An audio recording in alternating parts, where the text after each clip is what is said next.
The Waitaha are an ancient, agile, intelligent people. The Waitaha code is: humans are bound to each other and all life by the waterways flowing from the mountains to the sea. Every waterway is a treasury, sustaining everyone near and far as a dependent. Visitors traditionally have immediate rights to water and relief from thirst.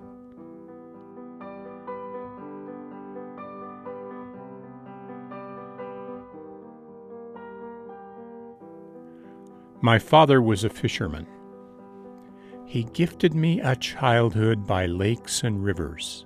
I learned to play, swim, paddle, row, and then to understand and see the flow of water and the patterns of its movement.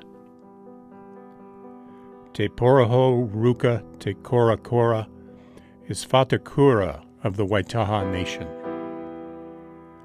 The Waitaha are a matriarchal nation of very early people, now primarily based in the islands of New Zealand. They have connections and tribal connections and memories that extend through the Middle East, down through Madagascar, the archipelago of India, Southeast Asia, Asia proper, northern Japan, Alaska, down through the Americas, South America, to Easter Island, and primarily now strong connections in the Pacific Rim. Our word for water is wai, and Waitaha is a container or gourd. We are all containers of water.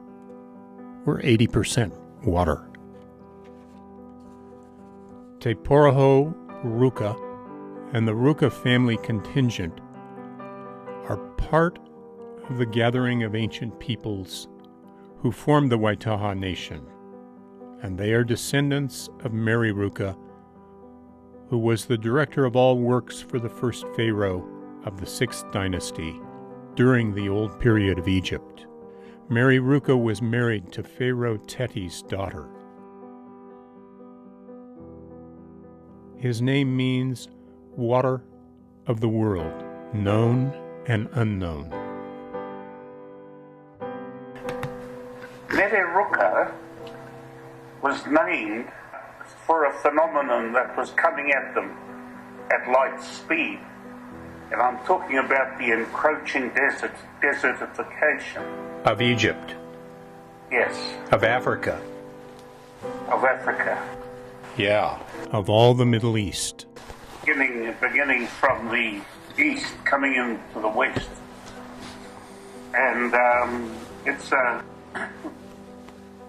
it was a name given to him to apply all his children and grandchildren to go out and seek places of water for the tribal families, because coming at them also like the grains of sand with the desert people from the north, and they too were looking for relief from this huge desert coming at them from all angles. So they came into Egypt because of the Nile River was what brought everybody into it.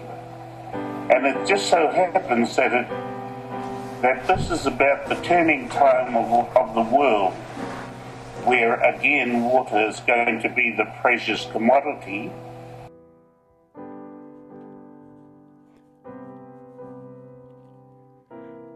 Where I live, our present way of life depends on water falling from the sky as snow. Snow accumulating in the high valleys and on the mountains melts over the spring and early summer. Without snow, our animals, children, and crops wither.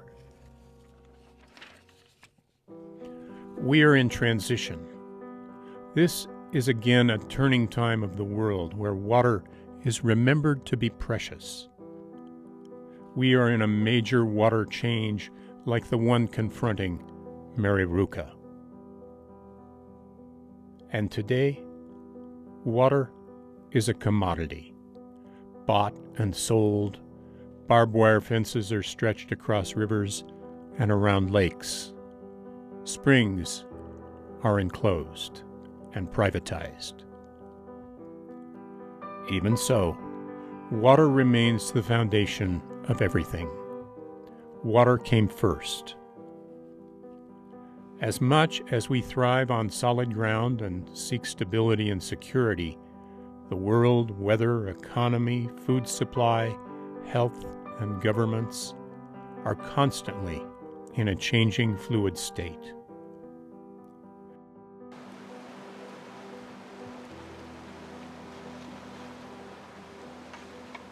Eventually, I learned to read the currents and the patterns flowing around me. Only then could I develop the skills to stay upright, moving in balance with large and small, powerful and gentle forces.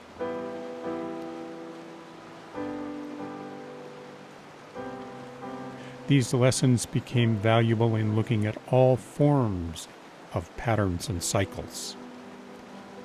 With understanding I had options in patterns of flow, I spent less time struggling in contests and more time playing in the river of life.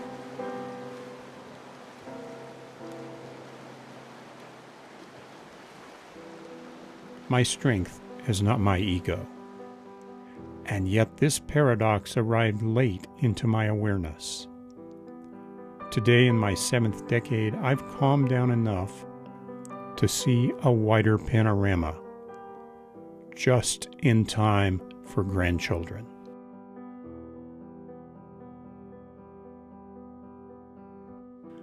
And then I was embraced by an invitation and welcome from the Waitaha Nation. A nation richer in ancient wisdom and knowing than we have the ability to comprehend. In the welcome of the Waitaha, I learned the quality of my fire is determined by the state of my water. But I'm leaping ahead in the story. It all begins with water.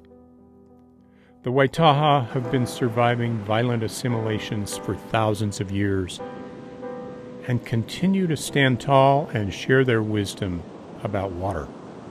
However, as the Waitaha became aware of the nature of the beast, so to speak, of the warriors, those who serve them, and those cold-hearted ones who command and are unable to see other options, the Waitaha begin to look at matters in a different light. They begin to see the nature of visitors with ice in their hearts is in fact one to be afraid of. And Waitaha customs and culture begin to change just to survive this matter of differences in tradition. I was told to be strong and was trained in the way of the warrior archetype. Now I know there is an alternative to an escalating contest with water or each other. Traversing these approaching changes is our challenge. To the degree we are able, we look at the available choices and each find our own path.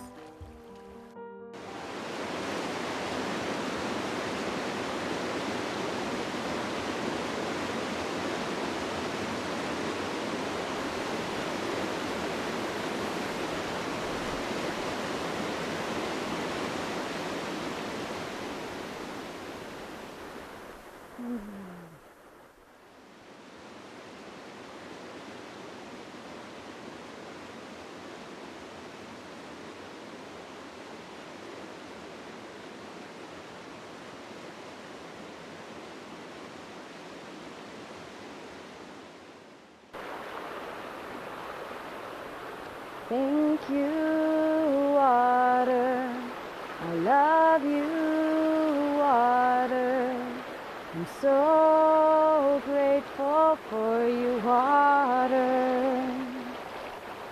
Thank you, water. I love you, water. grateful for you, water. You are the rain falling down. You are the river flowing over ground. You are the ocean, sweet big body water, mama of ocean. May you be wild, may you be free. Oh, you are one with me.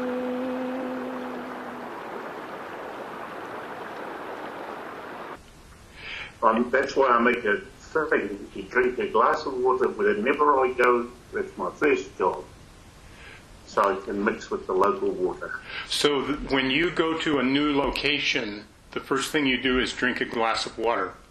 Yes, and that gives me the time, the memory span for that time, and also connections to the people and families. When light dances with rain, rainbows become visible. When water cooperates with the other elements, sparks of life ignite. Mother Earth, plants, creatures, and people are mostly water.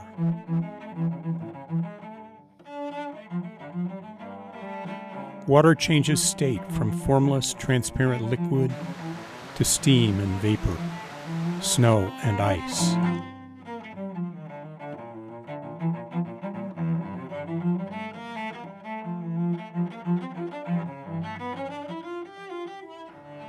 When fire enters water, blood warms, organization and structure stand up.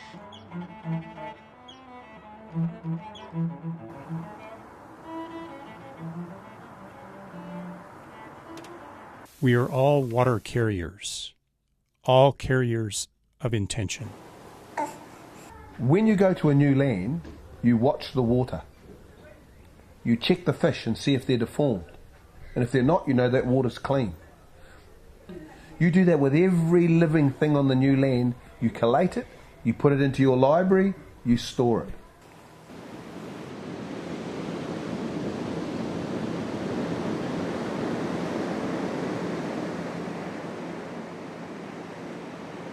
Humans largely dwell in zones where water flows. In the far north, people live at the transition zone where oceans of ice have covered the land for thousands of years.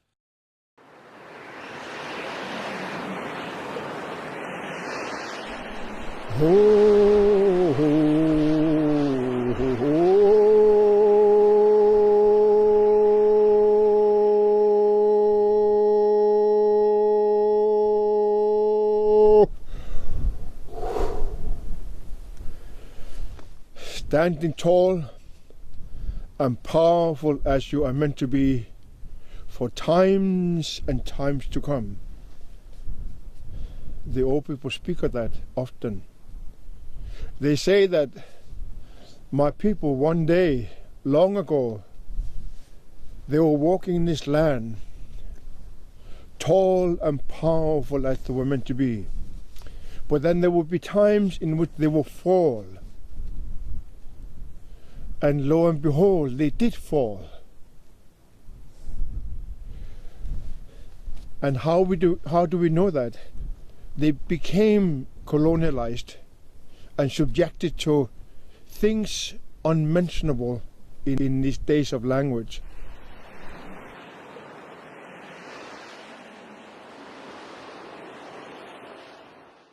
It was foretold the sacred fire would return to the people of the North when humanity needs it the most. In 1969, I received my last 2 instructions to what to do in my life. In 1969, I was a young man. I must have been 20-some years old. So I was told that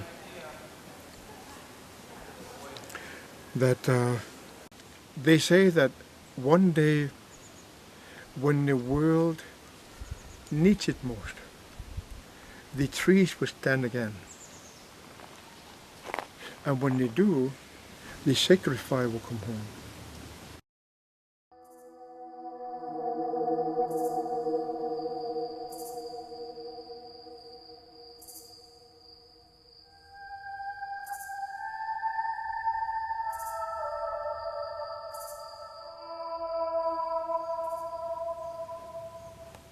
What my ancestors told me that one day that I'm gonna have to light a fire within myself.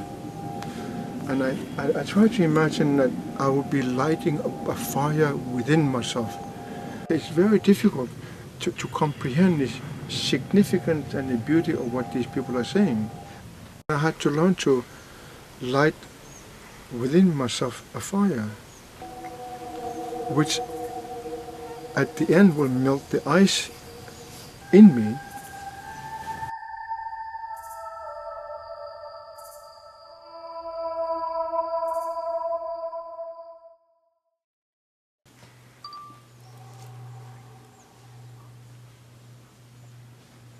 Ho ho! Ho ho! Ho ho! Inner ikigi ikumarishigit ayo ayo hu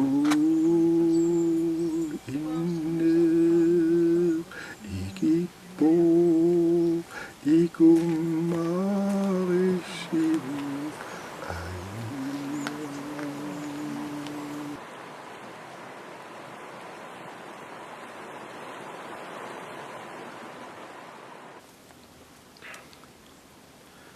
In the month of January 1963, some young men, as is a tradition, they go to the mainland and go hunting. Walk all the way inside, into interior, to the beaches of the Big Ice. That's where the caribou resides. But when you go there, you realize the enormity of the creation. I mean, in those days, that finger was more than 2-3 kilometers wide and was 1.5 kilometers tall. That's about a mile tall. So when you get there, you become aware how tiny you are in an enormity of the creation. So in that honor, people will go and touch the wall of the Big Ice and do their offerings. So these young men did that, just like the ancestors have done for thousands and thousands of years. And this last young man who did the ceremony of touching the Big Ice looked up there and noticed that way from up there, water was trickling out. Now, it's a phenomena for them because this is in the month of January, and it would be at least minus 35 Celsius for 3 months.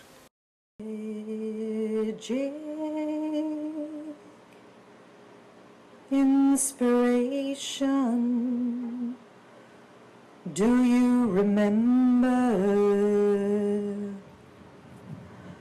Heart flutters love all around you. Love speaks in the wind and in the thunder. Have you forgotten why you came? Have you forgotten why you came? Magic, inspiration. Do you remember?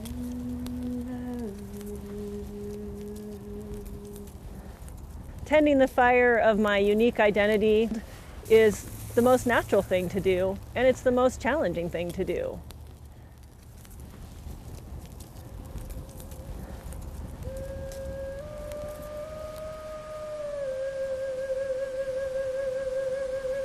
There are always new challenges coming up in the world. Life is a dynamic thing, and we have to dance with it as it is. There's no other choice. It's an old story, a neglected, forgotten human story. I am an old, one-word storyteller. If you learn the word, carry it home and say it to yourself. That's what happened to me a few years ago. I was visiting New Zealand, and I requested a meeting with an elder on the South Island. And as we sat on his porch in the morning sun, the first thing he did was introduce me to a word, Turanga Waiwai. He explained the first people to arrive in New Zealand brought with them the tradition of standing tall. And every Maori child is encouraged and expected to find the place where they stand tall. 2 is to stand. Ra, the light of the sun. Na, much or many. Waiwai are 2 feet. Turanga Waiwai is to stand tall in the great light of where you belong. The location is not as important as that they step into their authentic identity in that place where their heart and the rhythm of the earth are in resonance. Once that power is within us, we can't do very much. We just have to relearn again spaces that we once knew. Yes, and funnily enough, it comes all the way down to where you're working from. That wonderful word of ours, the Turanga Waiwai. That's a strange word to work with, my brother. You said something to the effect you prefer not to talk about it. When we classify things that have boundaries of spirituality, you can take spirituality only so far into our wonderful world that we call civilized notion. And that's one of the hang-ups that we have when we take our thinking into any area of intellectual pursuit. We lose, I don't know how to say it, but we lose almost a core matter gets left behind, because our quantum mathematics, even the base of it, doesn't allow for that spirit to go across, my dear brother.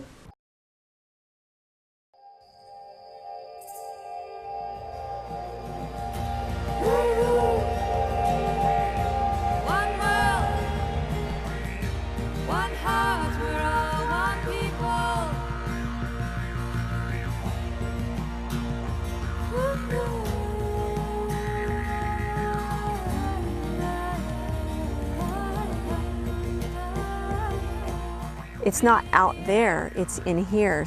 Standing up is standing into your highest possibility. Because inside there's a calm sea, I just have to find it. It's really finding what you love and living a life that shows it. Turanga Waiwai is an inside job, a centered, organized, stable presence. So my grandfather made a decision. He said, "You're the silly one, come here." He said, "You're the silly one." "You're the silly one, come here, my darling. You are going to remember all my words and take them into the future for me." I said, "Why did you pick me the silly one?" He says, "Because One day you will see how absolutely true my words are, and I have. Waitaha elders concentrate the mind and put us through these little ceremonial deaths. So to be alive and to be in places that I am now, the psychotic format of me was encouraged, totally encouraged, so that I could see outside of the ego.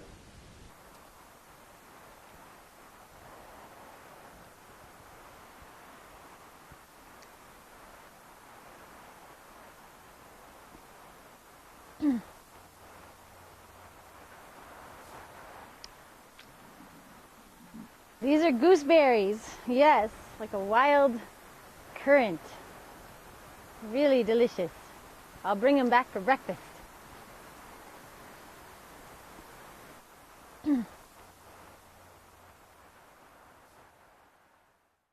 I grew up with one family rule from my parents, and that was to be true to yourself. And that's all they asked of me, is just be true to yourself. They didn't define it, what it needed to look like, but what it taught me is very early on to go in and check in what's in alignment for me, what feels expansive and opening in contrast to what feels constricting and closing. And that was my guide as I went through life. And some things that felt expanding and opening weren't normal or I didn't fit in, but it was right to go off into the woods and live just out of high school by myself. That wasn't what anyone else did, and yet it was so true to me, and my parents were so courageous to say, if that's true for you, then yes, we support you, and we don't even know where you, we don't even have to know where you will be or where you are, and we're going to trust you to listen. When I was 11 years old, I had this experience where I went picnicking with my family, my parents and my cousin and aunts and uncles, and we were all at Haviland Lake, which is just north of Durango, Colorado. We were on this lake, and my cousins and I and my brother, we were all floating on these air mattresses and paddling around, enjoying ourselves. And then they all decided to go back and have lunch with my family, and I just decided to keep paddling. And I paddled all the way to the end of the lake and out of sight and around the corner. And these plants on the far shore were like beckoning me over, or really attracting me. So I crawled off my little air floating mattress and crawled through the muck and sat down amongst the plants, and then got totally euphoric, like the biggest high I'd ever experienced. And the plant said, "You're home and you're going to live your life with us."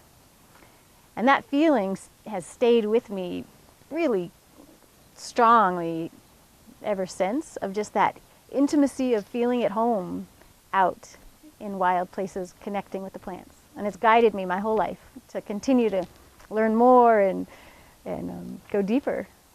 These are gooseberries, yes, like a wild currant. Really delicious. I'll bring them back for breakfast.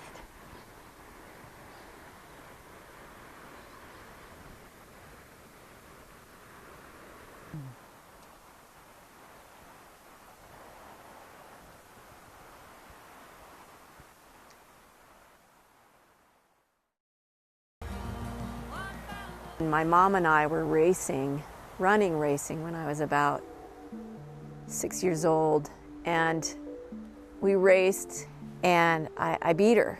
And I also remember the praise that my mom gave me. And I think that Standing Tall is embodying some of those really important comments and reflections that our parents give us. Then they would tell me what to do. They would tell me, go and talk about this, and that. So I would get myself together and I would travel the world. So I was told that I should tell the government of the world, which is United Nations, that the big ice is melting. So I did in 1978. And it was really funny. In those days I was wearing business suit. I don't know if you remember, these guys are too young to remember, the three-piece suits with small tiny buttons, remember them? So I looked really fancy and I had a briefcase. It was empty, but who cares? But I carried it because everybody else carries the briefcase. Right? So I gave a talk to them about it, and after my talk, people stood up and applauded me 10, 15 minutes. Now, as an Eskimo, we have a problem with ego. So my ego grew as tall as a big tree here.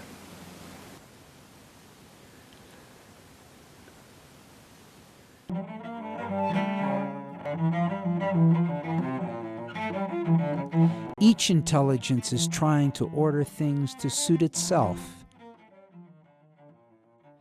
The ego is tied between the heart center and this thing we call the brain.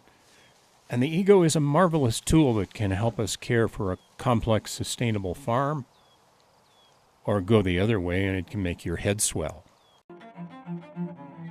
When Turunga Waiwai sleeps, our identity is weak. Money is at the forefront of people's minds.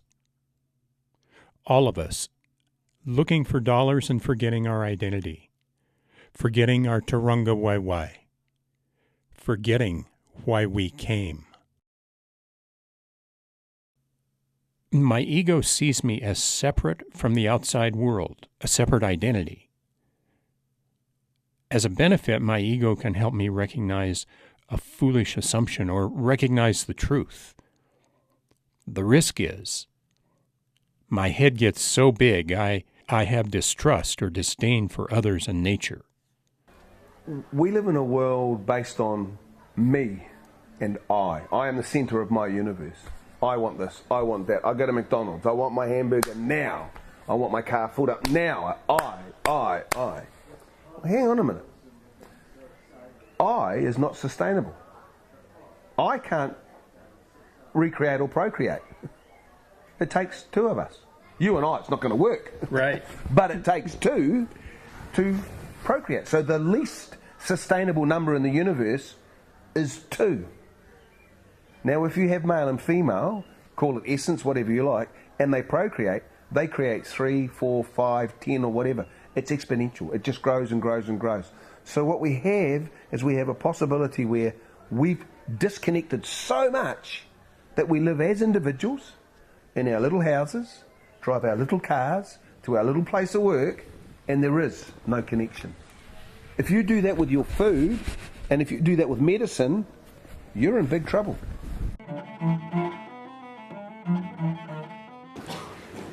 I'm supposed to wear the golden color of the sun. 太陽の色である金色のものをまとってなきゃいけなかったのに忘れてた。 To help warm my mind into beautiful thoughts. 僕のね心とか美しい考えっていうのをねちゃんと温めなきゃいけないので。But because I'm human, I suffer from the frailty of instant anger, instant love. でも人間なのでね、こっちとかあっちとかっていうふうに気持ちがねそこそこで止まって動いてしまったりする。 But I shall try my hardest to be my most peaceful. でも本当に最高にピースフルな状態でいられるようにベストは尽くしてるの。 Even if it is psychotic peace. ちょっと精神的にちょっといっちゃってる感じのピースかもしれないんですけど。 But the crazy part of psychotic peace is that you have blurred visions. でもそういったね心理状態になる時っていうのはぼやもやもやもやって全体が見えたりするので。 And inside of that tight blurriness is this wonder of all the messages that mother, grandmother, great-grandmother, all the way back through the mothers gave to us when they were rocking us like a little baby.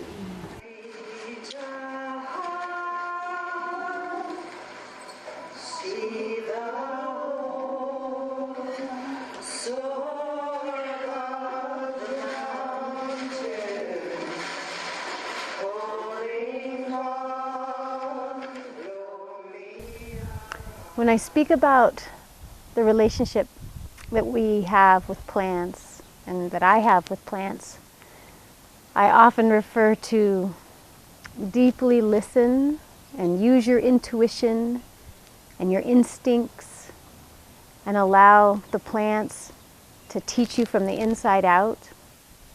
And those might be unfamiliar at first, but I trust that all of us have a deep connection that we can tap into to receive information directly from the plants or the earth or all the elements. And it does require being a little bit outside of normal societal behavior. I don't know if I would exactly call it psychotic, but definitely odd or strange maybe, or unfamiliar is probably the best word, because it's, and I truly think it is very familiar to us on a core level. Like we know how to be in the state of communion with our natural environment, the plants and all the beings. But it does take a certain quiet presence and a deep listening from within to receive the information that's constantly there, constantly being communicated with us and to us and from us. And so there's a certain amount of trust that's required to go there, where you don't necessarily get taught this skill in school or from general society. So the teaching either comes directly from the plants, sometimes humans can share this teaching, and sometimes we just come into it on our own. The connectivity that we have available to us to communicate with everything. He said that Angarangok was a well-spoken young man, young Eskimo. Well-spoken young Eskimo. So I knew that I was a well-spoken young Eskimo. So I was so proud of what I did. So I ran home. I ran as fast as I could all the way home to Greenland. And when I get home, my father and my mother will invite all the elders of the city of Nuuk. And as time went by, there would become many more elders. And then I would tell them where I have been, whom I met, what I saw, what I experienced, and what I heard. Well, that's what I was told to do. So I told them. The funny thing is that my father, all of a sudden, in the mid-sentence of my telling the stories of what I've experienced, stopped me and asked me, "Son, did they hear you?" And I looked at him and said, "You know, Father," they gave me standing ovation, 10, 15 minutes long. So then I carried on telling the story. Then he stopped me again. And he said, "But did they hear you?" I realized he wanted to know if they heard the message. And now today, many, many years later, I had to admit that no, they did not hear the message. And disconnection happens, you know, it can happen in a moment. Sometimes we might go off on a thought that doesn't connect us, actually disconnects us. And it could be a thought of complaining. Time I remember not standing tall was when I was younger and I had a friend that was in trouble. And I didn't have the skills to be able to help him at the time, but I could have done something. But instead I did nothing, and it was because I was afraid. Inhabited by fear, we can blame or bully. Every time I heard of bullying, I always kind of had that mental image of people being pushed against lockers or being beat up. I didn't think that bullying could kind of be so subtle in some ways. I didn't quite like anybody. I wasn't close to anyone at my school. And I figured that because I had that sort of alienation that, hey, people make me feel bad, so why not make them feel bad back? We have been in this country long pickled in fear, which is very demotivating. Manufactured fear, a lot of it. Yeah, to try to keep us cowed and stupid. I've noticed that in an attempt to control me, people try and frighten me. I see that in advertising and others wanting me to believe their fear-based concerns.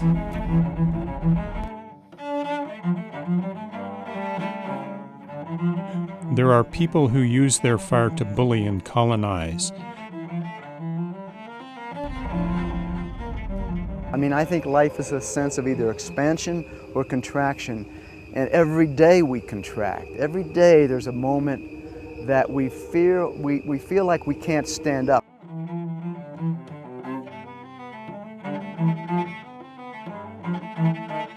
It can begin with a distraction, forgetting who I am, forgetting my identity. I have so far been to 66 countries. So, and I travel most of them as an elder, representing my elders as a runner. So doing that it became evident no one ever heard the message. No one took it seriously. After so many millions of miles of flying, nobody ever changed, so I was really tired. So I said to my mother, I just don't know, I can't do it anymore. Nobody ever changes. And I wondered, what do I do? I think I wanted to have her support that I just quit. I just don't want to do it anymore. I think that's what I was after. But then my mother is really quite an incredible being. And she's small, beautiful, beautiful woman. And we were standing together and we held hands like that. And then I asked her, what now what do I do? And she said, you know, son, you just kind of have to change the ways. So, okay, so how do I do that? And then she closed her eyes. When she closed her eyes, me too, I closed my eyes. I'm standing there with her, hand in hand, and she said, you just can have to learn to melt the ice in the heart of man. Only by melting the ice in the heart of man, man will have a chance to change and begin using his knowledge wisely. Then she didn't speak anymore.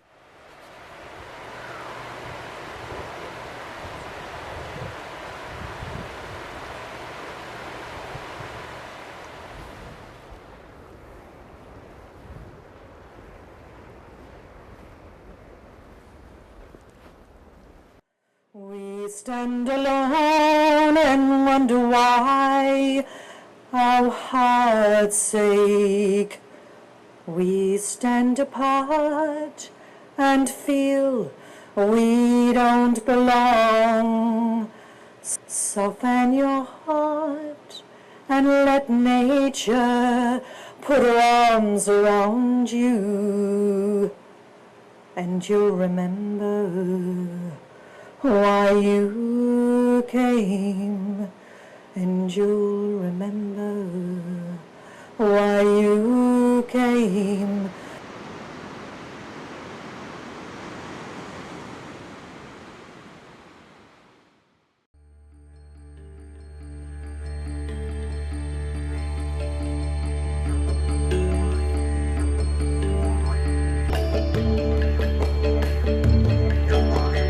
We are the water, wind, soil, sun, dancing tall with life the way it is. Bring it in the air. Bring it in the air. Bring it in the water. Bring it in the fire. A healthy identity rooted in the earth is stabilizing. All the outdoor trips here have really helped me know who I am.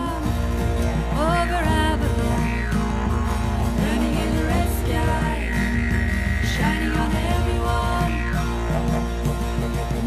Turunga Waiwai is a lifetime process, not an accident or chance event.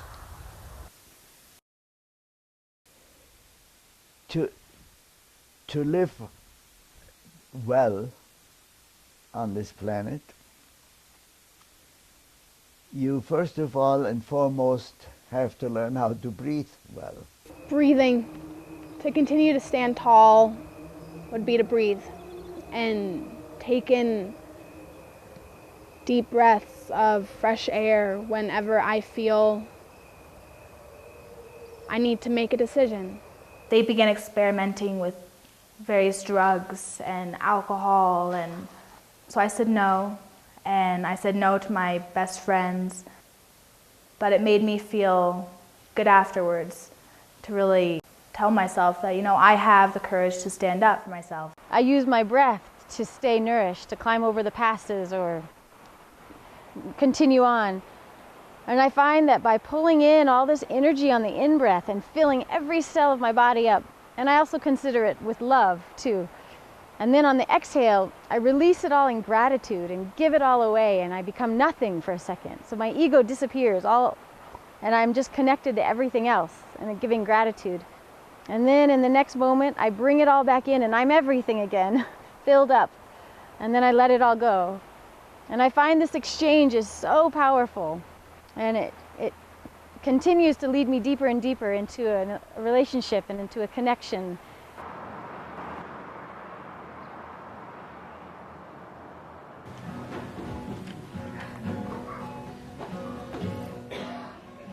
Breathe and have life.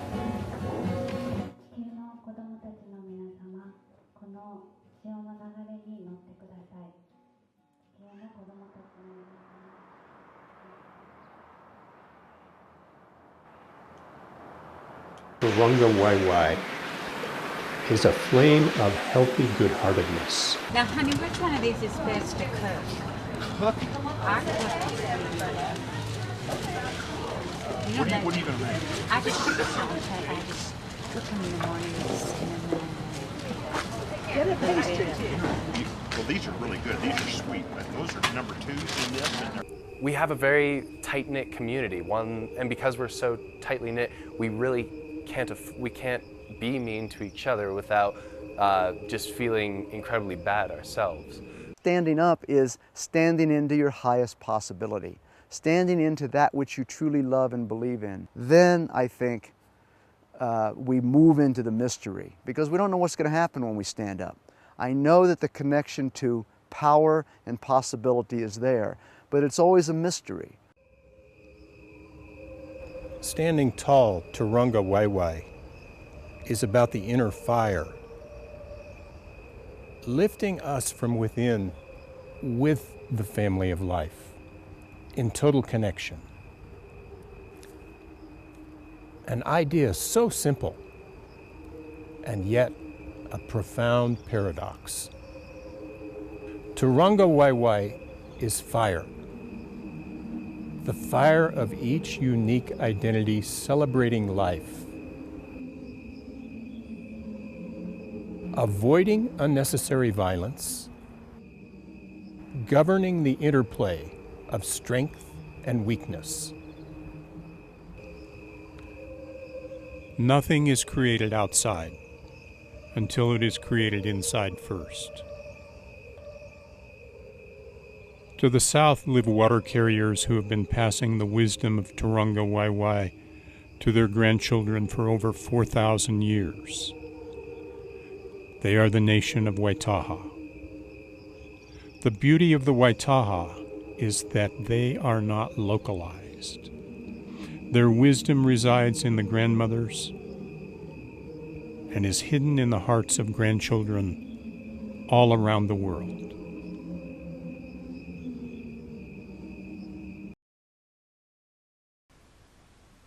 So if I can't see outside my ego, I'm at risk of ice forming in my heart. That's right, and that's why we try and warm everybody up, cuddle them, warm them up.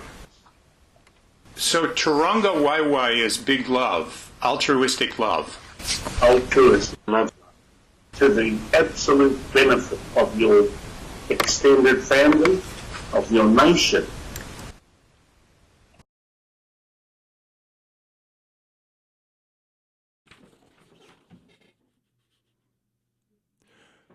For many thousands of years, the Waitaha have gathered at intervals.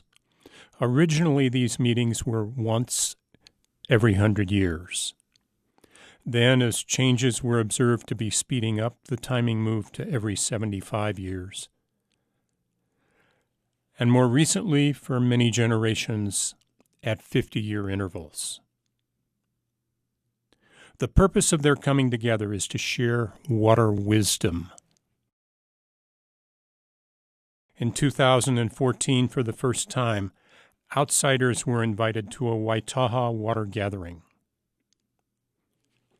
As guests, we were embraced with love and witnessed the stature of the Waitaha nation as we entered into their realm and observed how they stood in our modern world.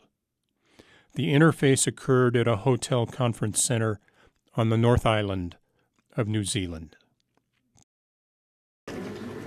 There was a dinner-jacketed chappie that is the manager of this establishment, and he came and told us that our contract, which we haven't signed, states that we've got a fee out here at 5:30.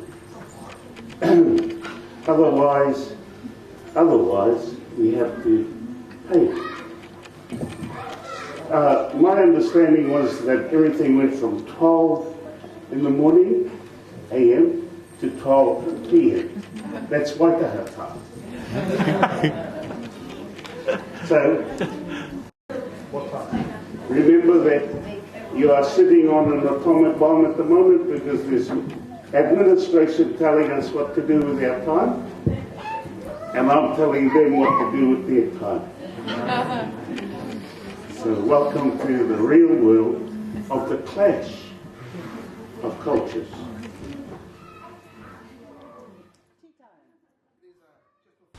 Yes,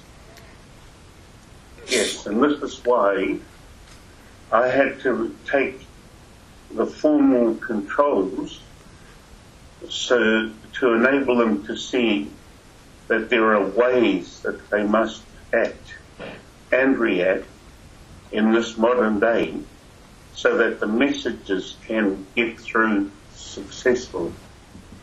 Otherwise, we're going to have a huge number of paradigms opening with no sensibilities for the findings. So you and I, in essence, are containers of water. As individuals, we have power, but we have greater power in the collective. And when we get angry, we boil our water. When we're calm, our water is very calm. That became very real to me when I taught in Los Angeles and had to drive a school bus for 2 to 3 hours a day. I said to myself, how am I going to do this so that all of my driving time is not contest behavior? Having 2 or 3 hours of contest behavior driving a school bus every day, besides teaching school, could be incredibly stressful. So what I figured out was that I was going to have my bus be a water molecule. And every street and road and freeway that I traveled on, I was going to blend my water molecule with all the other water molecules in those arteries of water. Everything was a stream, a creek, a lake, ocean. And so as I would come to a freeway on-ramp, my job was to blend my water molecule with the other water molecules going down the freeway in such a way that I didn't interfere with the motion of any of the other water molecules, but blend with them. And it worked marvelously in the city, whether I was on residential streets or freeways, to not only keep myself and the kids in the school bus safe, but reduce stress on myself so I wasn't overstressed when I got home. You take time and you have that very quiet walk on the land, very quiet journey. So that what happens is you treat the land and the water and all of it gently, and it does the same back.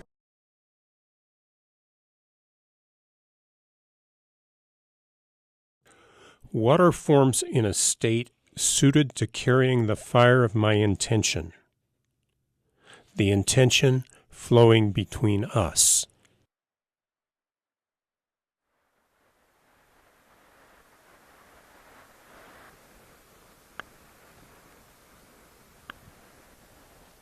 Thank you, gooseberry tree.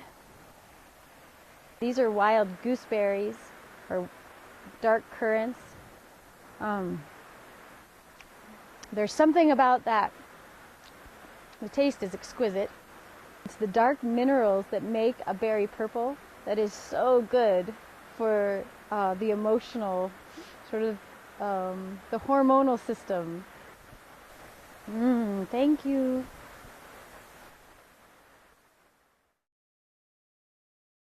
I know them right from my heart, and I can tell you a living story. When people stand tall within themselves,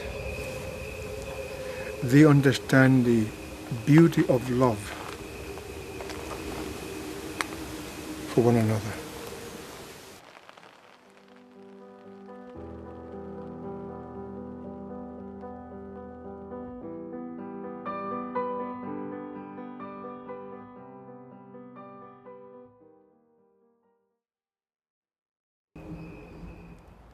Magic, inspiration. Do you remember?